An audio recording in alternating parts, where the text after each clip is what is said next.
Hello, my name's Eric Crump. I'm with the Homewood-Flossmoor Chronicle. We're speaking with Mayor Rich Hofeld of Homewood today as part of our Meet the Candidates video interview series. We want to make sure that everyone knows their candidates when they go to vote on April 1st. So we're going to check with Rich. He's been mayor of Homewood since 1997. So if we want to talk history and accomplishments, he'll have plenty to say. But the first question, every 4 years, Rich, you have to make a decision. Am I going to run again? And you did. So why do you keep going? I love Homewood. Over the years, we've done very good things. Fiscally, we're sound as a rock.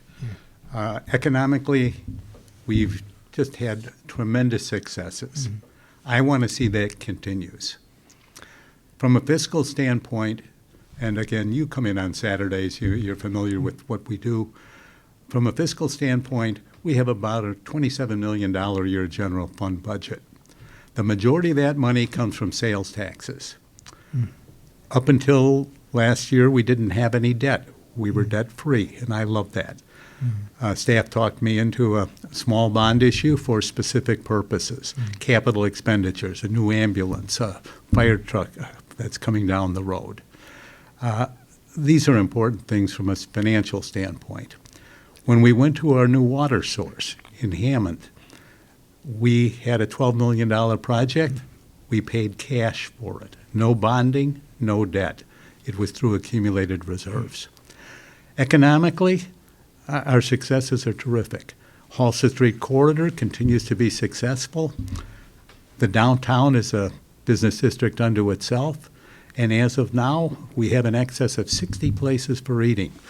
Not only restaurants, but ice cream parlors, coffee shops as well. These are tremendous successes. And as I said, I want to see that they continue. Okay, so continue the trajectory we're on is the main reason to keep going, right? Exactly. Okay. Every new term presents new challenges and new goals and everything. So I was wondering if you could look ahead at what's coming next and what are your top priorities, assuming you're reelected? There are several. In public works, lead line water replacement. We've been mandated by the federal government. I'm sure that's going to change. It seems to be extended out all the time. The main challenge there is where does the money come from? We'll do it in increments. We'll look for grants. We'll look for low-cost loans. But we have to address that. We have to also, in the police department, I want to add 3 additional police officers. Fiscally, we're going to be able to do that. I want more police on the street. Fire department, we're going to add 3 additional firefighter paramedics. That's very, very important. And there's other things. We have the Performing Arts Center, the old auditorium next to the Village Hall. I want to see that's established not only for community events, community theater, dramas, but also regional events. Bring people in. And when you bring people into a Performing Arts Center, hopefully they'll eat in town, they'll shop in town, and we'll get the residual effect for that. So those are important things as well. The last one you mentioned is one I know has been part of the agenda for quite some time. I mean, several years anyway. That maybe brings up the timeline for developing things like that. What is the status of the Performing Arts Center, and what do we have to do next to keep it moving along? We had been told that grants had been appropriated by our state representative, state senator. It was quite a while before they came to fruition, where the grants were, the appropriations were actually made into grants. We received right now, I think it's $1.3 million in grants, and that doesn't scratch the surface for what you need to do. We've been very fortunate. We had Mike Mathis from the Linden Group give us some pro bono services as to what could be immediate steps as far as sound barriers in the ceiling, better sound effects, how we can make the stage fit into the entire auditorium, what the seating arrangements would be, and he had some great ideas. It's a matter of putting them together, matching them with the funds, and getting it done. Okay, so that may be starting I see it coming about. soon, potentially, right? Okay. We have the money, we can do some work. We can start. Correct. Okay. The long projects, I know, are part of the economic development scene. I mean, a lot of times people think there's nothing happening. The old Brunswick zone was an example of something that sat fallow for many years and now is being redeveloped. What are the other ones that look stagnant, but there are things going on behind the scenes that look like they might come to some fruition in the next couple of years? Well, I made a few notes here because we had so doggone many. Let me take you back to what we did in 2024, what had come about. Homewood Ford did an expansion, and already we've seen the result in increased sales tax. So that's been beneficial to the community. The Homewood Brewery opened up. They're going to get some better hours. Right now they're only open for lunch on the weekends. I want to see them establish that, but everyone who's gone there said the food has been terrific. Stony Point Grill opened early last year, and that's been very successful, bringing people into the downtown. The Ridgewood was remodeled. He is putting in a Primo's restaurant right next door to it. He should have that open up in the next 2 weeks, he told me. And again, that will give him food offerings, and it'll give a little snack shop flavor to the downtown. The Hartford building opened up a little over a year ago, 36 apartments, and that's what we're really striving for, bringing more people into the downtown. Those are 36 apartments. Hopefully 40-some people will be there, and they'll be frequenting the downtown. Bergstein's opened up. Great place to go. When they were in Chicago Heights, I don't think I was there 2 times a year. I think I go there 2 times a month now. It's all comfort food, and you can't go wrong. As you had mentioned, Ollie's opened up in the Brunswick zone. That's on the far west end of the Brunswick zone. Bevda, which is a liquor store, and it's going to be similar to a Binny's. It's a 30,000 square foot liquor store, which is a huge liquor store. That will be in the center. The eastern portion of that is yet to be decided. Just last Monday, we talked with a restaurant group who is very interested in coming in, and hopefully we can reach an agreement with them. Starbucks will be coming in front of Ollie's this year. The casino, that opened up in November of last year, and that was a good example of cooperation with another community. We have an IGA, an intergovernmental agreement with East Hazel Crest. The majority of the land for the casino is under the jurisdiction of East Hazel Crest. Our arrangement with them is they get 55% of the proceeds, we get 45%, which I think is very, very fair in that we only have the garage on the Homewood side. The casino revenues for the first 4 years, 50% of that will be going into a foundation for better educational opportunities and better health care in the south suburban area. The mayor of East Hazel Crest, Tom Brown, and we agreed to that, and I think it's very fair. So for the first 4 years, whatever revenues we garner from the casino revenues, we will only get 50% of that. The metro station was completed in the downtown, which is a terrific addition. It's a different flavor. It's more modernistic. I'm sure if Jim Wright were here, our village historian who passed away last year, I'm sure he would have some consternation about it. But in the meantime, it's a great new station. The odors aren't there, and the water leaks aren't there. What's happening in 2025? Apparel Redefined is coming in on the 4 acres next to Homewood Disposal. Raising Cane's is coming in. You can't have enough chicken places. Spornet, the old Spornet building on Harwood, will be apartments. The Village Hall parking lot, more apartments. The Mongolian Barbecue will be coming in just to the east of the skate shop on Ridge Road. Tequila, an upscale Mexican restaurant, will be coming in where Cebollas was on Dixie Highway.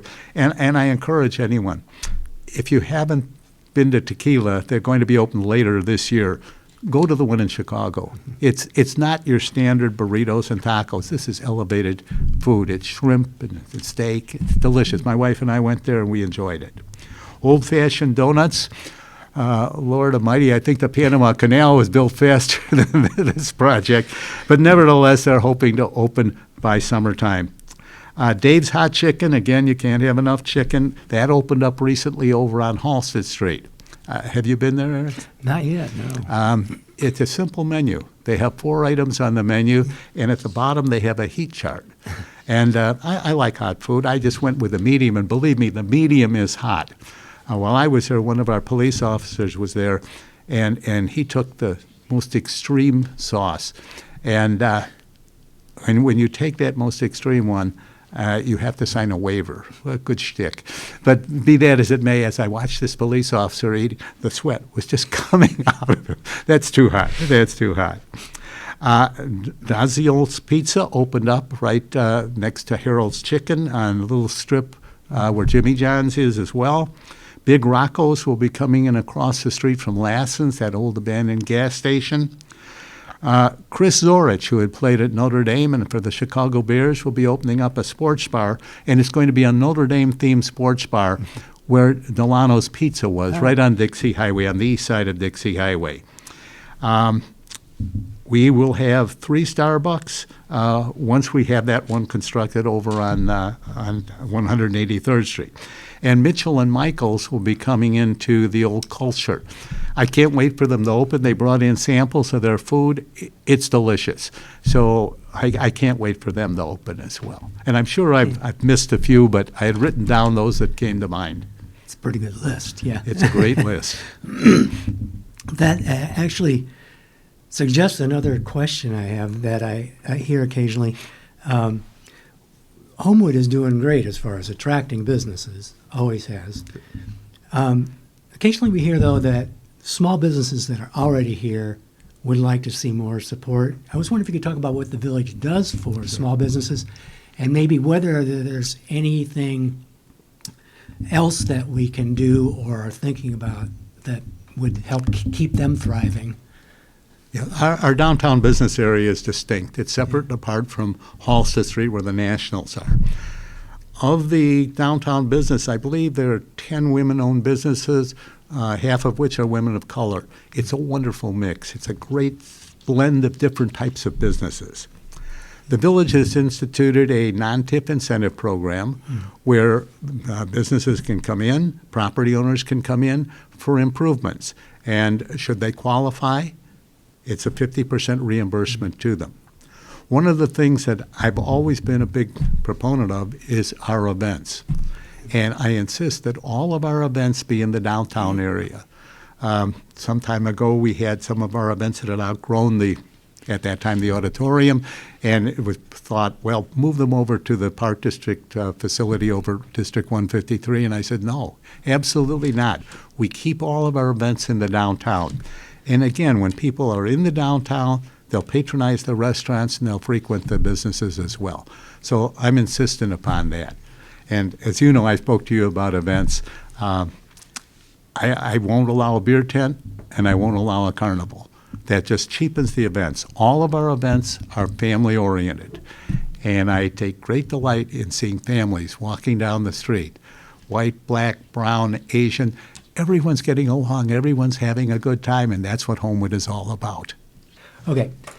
Connected a little bit to the downtown businesses, there's the question that has come up a lot recently, which has to do with parking. And I know from village board meetings that the economic development staff, Angela Maceros, refers to the parking study that was done just a few years ago and has mapped out all the parking we have available. And the study said that it was sufficient and that, in fact, we had ample quantity. But residents still have concerns about parking. There's still a feeling that there's not enough parking or not enough parking in the right places. And so I know that question comes up, and I wonder what your take is on how to resolve the discrepancy between what people feel about parking and the physical layout. The perception. Yeah. Yeah. About 3 or 4 months ago, we put new parking signs up, which are highly visible. They're at the old Metra parking lot. They're at the Kroner parking lot. They're over off of Dixie Highway, right by Music Mart. And they delineate the parking spaces a lot better. One of the things that I think is very, very important is to have the business owners and their employees park further away from their businesses. That would be helpful. Hickory Road between Dixie Highway and Harwood has no businesses, no residents on it. They can park there all day long. We'll give them a sticker, and we've encouraged them to do it. You mentioned Angela Macera. She had gone into so many of the businesses. Stony Point Grill, for example. Have your employees, have your managers all park on Hickory. Have them park in the village, in the Metro parking lot. There's public parking in the Metro lot. Right now it's from 5 o'clock on. I think that we can move that to noontime. And the reason for that is all the commuters are in there before noontime. And if they're going to go downtown any later, they'll find a spot. So we're going to be discussing that about making public parking in the Metro lot from about noontime on so the lunch crowd can park over there. It's important that we delineate these spaces. It's important that the businesses cooperate and they have their employees and they themselves park off and not in front of their places, not behind their places, but rather further away. Yeah, that'll help. So part of it is habit, and part of it is getting a few more spaces available, like in the commuter lot, and you have plans for Harwood too, possibly. That's a good point. Yeah. We have an agreement with the state of Illinois where they're going to give us Harwood Avenue. That's an IDOT street right now. It means IDOT controls it, and we are going to take that over from the North Viaduct up to Ridge Road. In conjunction with that, we're going to make it one-way southbound all the way to Chestnut. And by doing that, we can narrow down the one lane southbound and have angle parking all along there where the proposed apartments are going to be in the Village Hall parking lot. Again, it makes more parking spaces. And we're also working out a lease with St. Joe's, the former St. Joe's Church, for their parking lot to have 45 parking spaces delineated for the village at times when the church will not be using it, not on Sundays, not during religious holidays. Okay. Now, I've heard of that plan before, but people wonder then, is the village going to make any additional changes to the portion of Dixie where people would have to cross? Is there going to be any new crosswalk design or anything like that? Good point. Yeah. Yes. Our village manager, Napoleon Haney, is working with Public Works right now to look at crossings where the crossings are delineated with flashing lights. Again, you only hope that the cars pay attention to it. There's so many nutty drivers out there nowadays. But nevertheless, we're going to delineate it, make it more visible. Okay, great. Another thing I was interested in talking about, and it's kind of related in a way to the issues like parking and economic development projects, and that is how the public gets involved in discussing these issues and how the decisions that you have to make about how to solve problems. And you're famous for being available on Saturday mornings, every Saturday almost for the past 28 years. Correct. And you are known for inviting comment during business meetings, but I wonder if there's other ways you've thought of having the community more engaged in wrestling with the issues that the village faces. Yeah, we've always had that. To your point, I am available every Saturday morning, 9 to noon. It's the best part of my week. I thoroughly enjoy it. At our board meeting, unlike other village board meetings, after every agenda item, I open it up to audience comments. I feel that's very, very important. We have our Hear from the Audience segment at the beginning of the meeting, so a person doesn't have to sit through the entire meeting in order to make comments.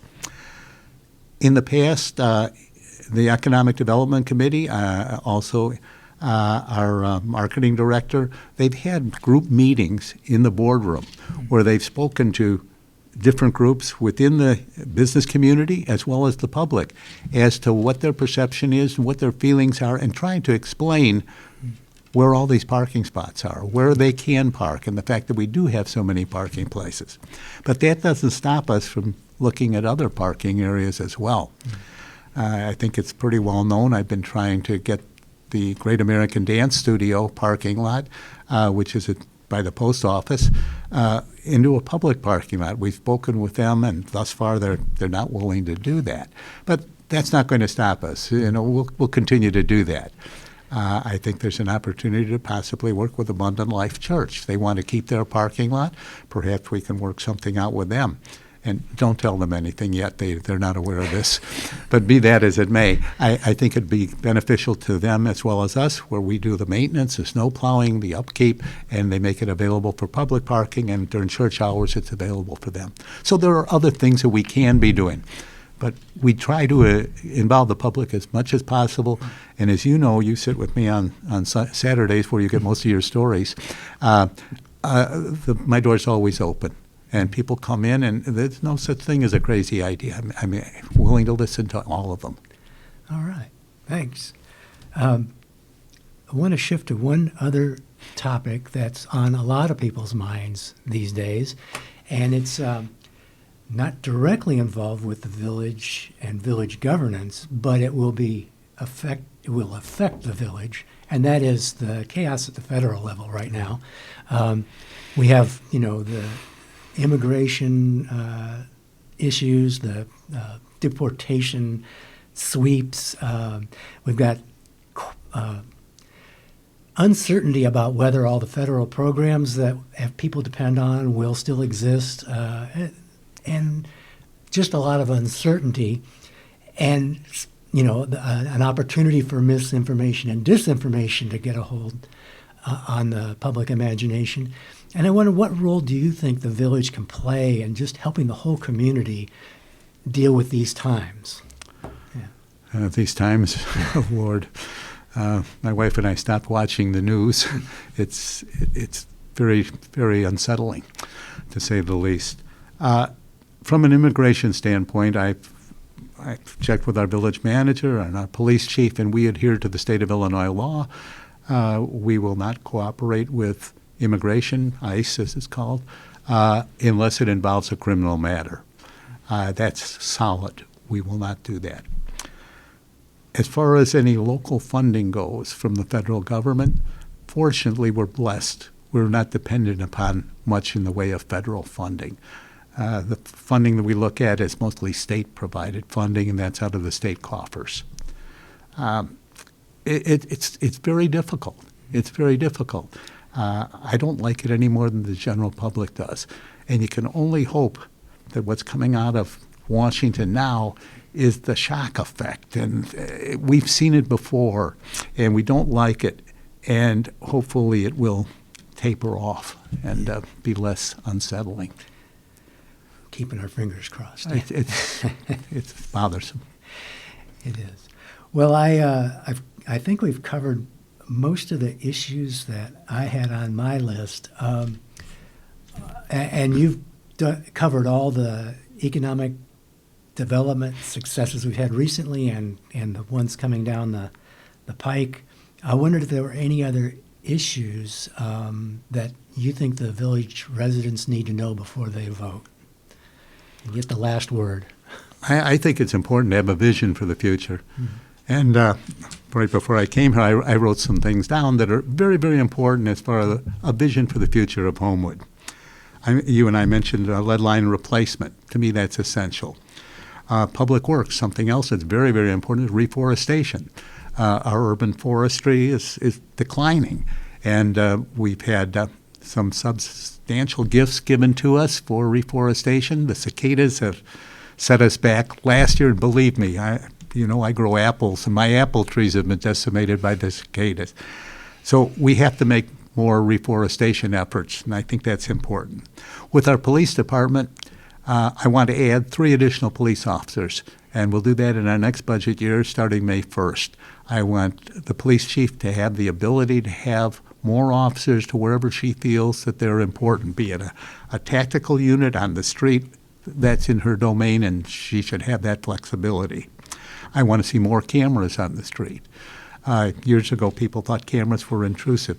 Now we want more cameras out there. I just want as many cameras as we can, particularly in the metro parking lots, both on the Park Avenue side and also on the Harwood side. I want better lighting there as well. With the fire department, again, 3 additional firefighter paramedics.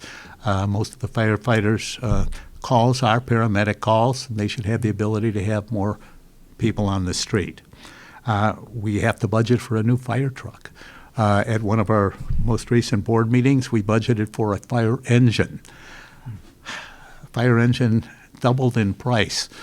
Some years back, when we picked up our previous one, it was $600,000. Now it's $1.2 million for an engine. So when we buy a fire truck, which will be coming down the road in several years, we're talking probably $2 million, and that's the extent of the small bond issue that we have. It'll be going for one particular piece of equipment. Economic development, I want to continue our efforts. I think we've had great success, and I want to see they continue. I'd also like to branch off a little bit into perhaps having a French market available in the downtown area, where cheeses and meats and different types of that bakery items would be available. I think that's important too. And as I had mentioned and you questioned, the Performing Arts Center. That to me is something we want to have in the downtown as well. So with all of these things, Homewood has a bright future, and I'm glad to be a part of it. All right. Well, thank you very much, Rich, for being with us today. Oh, you're welcome. Great to talk to you and hear about your ideas, and we'll look forward to April 1st and see how it all unfolds. I look forward to that as well. Okay. Thank you. Thank you.